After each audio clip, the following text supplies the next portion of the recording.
300 আসনের মধ্যে আমরা যেটা দেখতে পাই এখানে জামাত লেড পার্টি অ্যালায়েন্স, যেগুলো জামাতের যে জোট আছে সেই জোটের হচ্ছে নিশ্চিত পাওয়ার সম্ভাবনা রয়েছে এখানে 105টি সিট, এবং বিএনপি লেড অ্যালায়েন্স যেগুলো আছে সেখানে তারা 300 আসনের মধ্যে নিশ্চিত করে পাওয়ার সম্ভাবনা রয়েছে 101টি, এবং যে কন্টেস্ট আমরা এখানে দেখতে পাই 75টি আসনে 10%-এর মধ্যে মার্জিন, এই ডিফারেন্সটা আছে।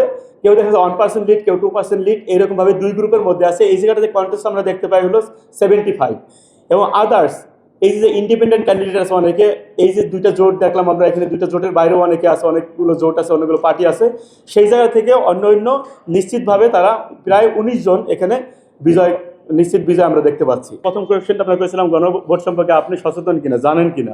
সেখানে আমাদের টোটাল স্যাম্পল যেগুলো কালেক্ট করেছি এর মধ্যে থেকে 74.9% মানুষ বলছে আমরা গণভোট সম্পর্কে জানি, আর 25.2% মানুষ বলছে যে আমরা গণভোট সম্পর্কে সচেতন না বা জানি না এটা কি জিনিস। এবং পরবর্তীতে কোয়েশ্চেন করেছিলাম যারা বলছে আমরা জানি, গণভোট সম্পর্কে আমরা জানি, তাদেরকে কোয়েশ্চেন করেছিলাম যে গণভোট সম্পর্কে যেহেতু আপনি জানেন, তাহলে আপনি গণভোটে কি হা ভোট দিবেন না না ভোট দিবেন। সেই জায়গা থেকে তারা কথা বলতে বিরত ছিল এখানে 1.3% মানুষ, তারা কোনো মতামতই দেয় নাই, কথাই বলতে চায় নাই। এটা কোনটা আমরা বলতেছি, এটা হলো কিন্তু 74.9%-এর মানুষের মধ্যে থেকে, টোটাল 100 না কিন্তু, কারণ আমরা শুরুতেই দেখছি 25.2% মানুষ আইনবদ্ধ গণভোট সম্পর্কে সচেতন না, জানে না। তো যেই 74% থাকতেছে তাকে যখন 100% করতেছি আমরা, সেখানে দেখতেছি তারা বিরত ছিল 1.3% মানুষ, কথা বলে নাই, তারা মতামত দেয় নাই। এবং নো বলেছে 9.1% মানুষ, তারা গণভোটে না ভোট দিবে, এবং হ্যাঁ বলেছে 89.6% মানুষ, মানে 89.6% মানুষ গণভোটের হার পক্ষে ভোট দিবে। হিন্দু ধর্মাবলম্বী থেকে আমরা 6,831 স্যাম্পল কালেক্ট করতে পেরেছি, এবং সেটা টোটাল পার্সেন্টেজ ছিল 10.74%। এবং বুদ্ধিস্টদের ক্ষেত্রে থেকে আমরা 455টি স্যাম্পল কালেক্ট করতে পেরেছি, এবং খ্রিস্টানদের থেকে 170টি স্যাম্পল কালেক্ট করতে পেরেছি, আদার্স 517টি স্যাম্পল কালেক্ট করতে পেরেছি। আমাদের শুরুতে স্লাইডগুলোতে এটা আছে, উল্লেখ করা আছে। বিএনপি যদিও বলতেছে হা ভোটের কথা, কিন্তু তাদের পার্টির ইন্টারনালি তারা বলতেছে না ভোটের কথা, তাহলে কেন পার্সেন্টেজটা এরকম হইলো। গণভোট সম্পর্কে 25% মানুষ এখন পর্যন্ত জানেই না। আমরা ওই 25%-কে বাদ দিয়ে কিন্তু 75-কে, অলমোস্ট 75-কে কিন্তু আমরা 100-এ কনভার্ট করেছি হানার ক্ষেত্রে। কিন্তু যেই ব্যক্তি বিএনপিকে সাপোর্ট করতেছে সেই ব্যক্তি একই সাথে যে না ভোটকে সাপোর্ট করতেছে, ব্যাপারটা এরকম না, এটা সব জায়গায় ঠিক না।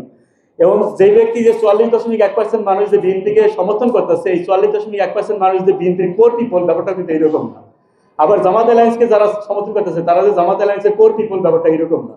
এই জন্য আপনি যেটা বলছেন তারা মেসেজ ট্রান্সমিট করতেছে, হয়তো আমি জানি না এটা, যদি তারা মেসেজ ট্রান্সমিট করে থেকে তাদের ইন্টারনাল তাদের কোর পিপলের কাছে হয়তো মেসেজ ট্রান্সমিট করতে পেরেছে, কিন্তু অন্য যারা তাকে সাপোর্ট করতেছে সাধারণ মানুষ, এখানে তো সাধারণ মানুষও তো আছে বিএনপিকে সাপোর্ট করতেছে, সেই মানুষটা হয়তো বা সে বিএনপিকে ভোট দিবে কিন্তু সে হা ভোট দিবে, এরকম হইতে পারে। জামাত অ্যালায়েন্সকে যারা সাপোর্ট করে তারা কেন জামাত অ্যালায়েন্সকে বা জামাত জোটকে সাপোর্ট করে, সেখানে আমরা প্রথমে যেটা দেখতে পাই সেটা হচ্ছে 53% মানুষ মনে করে তারা অনেস্ট অ্যান্ড লেস করাপ্ট, তারা দুর্নীতি কম করবে বা তারা এখানে সৎ, এই জন্য তাদের যারা সমর্থক গোষ্ঠী তাদের মধ্যে থেকে 53% মনে করে এইটা, এই জন্য তারা তাদেরকে সাপোর্ট করে।